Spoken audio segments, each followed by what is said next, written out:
प्राचीन भारत जो वैभवशाली था, जहाँ लोग अपने आप में अत्यंत सुखी और संतुष्ट थे, जहाँ लोगों के मन में न वैर भाव था, न छल कपट, न इतना स्वार्थ जो आज के लोगों के मन में है। आइए एक छोटे से वीडियो के माध्यम से प्राचीन भारत के लोगों के मन को समझते हैं।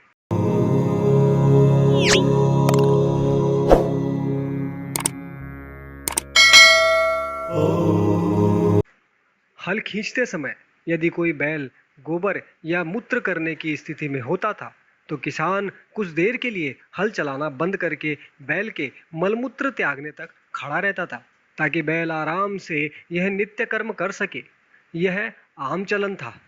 हम में ईश्वर वैदिक यह सारी बातें बचपन से स्वयं अपनी आंखों से देखी हुई है। जीवों के प्रति यह गहरी संवेदना उन महान पुरखों में जन्मजात होती थी, जिन्हें आजकल हम अशिक्षित कहते हैं।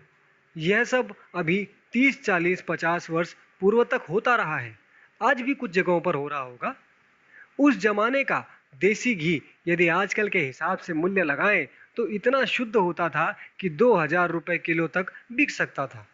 उस देसी घी को किसान विशेष कार्य के दिनों में हर 2 दिन बाद आधा आधा किलो घी अपने बैलों को पिलाता था।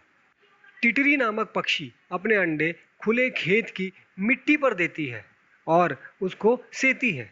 हल चलाते समय यदि सामने कहीं कोई टिटरी चिल्लाती मिलती थी, तो किसान इशारा समझ जाता था और उस अंडे वाली जगह को बिना हल जोते खाली छोड़ देता था। उस जमाने में आधुनिक शिक्षा नहीं थी, सब आस्तिक थे।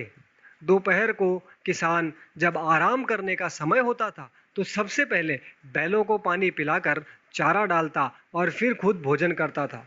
यह एक सामान्य नियम था। बैल जब बूढ़ा हो जाता था, तो उसे कसाईयों को बेचना शर्मनाक सामाजिक अपराध की श्रेणी में माना जाता था। बूढ़ा बैल कई सालों तक खाली बैठा चारा खाता रहता था। मरने तक उसकी सेवा होती थी। उस जमाने के तथाकथित अशिक्षित किसान का मानवीय तर्क था कि इतने सालों तक उसकी माँ का दूध पिया और इसकी कमाई खाई है, अब बुढ़ापे में इसे कैसे छोड़ दें, कैसे कसाईयों को दे दे काट खाने के लिए। जब बैल मर जाता तो किसान फपक फपक कर रोता था और उन भरी दोपहरियों को याद करता था जब उसका यह वफादार मित्र हर कष्ट में उसके साथ होता था। माता पिता को रोता देख किसान के बच्चे भी अपने बूढ़े बैल की मौत पर रोने लगते थे।